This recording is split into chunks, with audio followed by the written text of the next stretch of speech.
Hello, everyone, and welcome back to another episode from mksenglish.com. I'm your host, Mark, and today's topic is something that affects every English learner, especially professionals working in international environments. The question is, how direct is too direct? Let's talk about cultural communication styles. In some cultures, communication is very direct.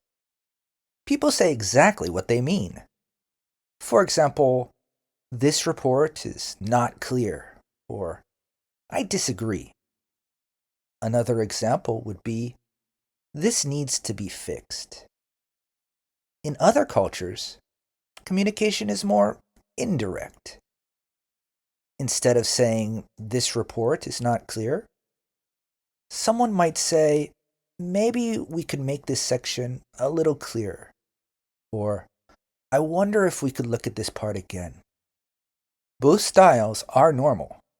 Both styles are polite. Well, in their own culture.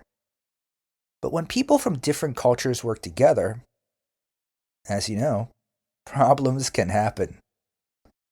For example, in the United States, direct communication is often seen as efficient, honest, and professional. However, in Japan, indirect communication is often seen as respectful, thoughtful, and harmonious. Now, imagine a Japanese employee working with an American manager. The manager might say something like, this presentation isn't strong enough. The employee might feel that that was very harsh. But the manager might think something like, I'm just being clear. No one is wrong. They're simply using different cultural rules. So how direct is too direct? Well, here's the key. It depends on the country, the company culture, the situation, and the relationship between people. In international business, successful professionals learn to adjust their communication style. Sometimes you must be more direct. Sometimes you have to soften your language. For example, instead of saying you're wrong, you might want to say something like, I see your point, but I have a different perspective. Instead of saying something like, this won't work. It's kind of hard, right? You might say something like, I'm not sure this will achieve our goal. Maybe we should try another approach. This is called softening language, and it's one of the most important skills in business English. So why does this matter for your career? Well, many English learners focus on grammar and vocabulary. But in global companies, communication style can affect these four things: promotions, leadership opportunities, client relationships, and team trust. Trust me, I've seen talented professionals lose confidence simply because they didn't understand cultural communication expectations.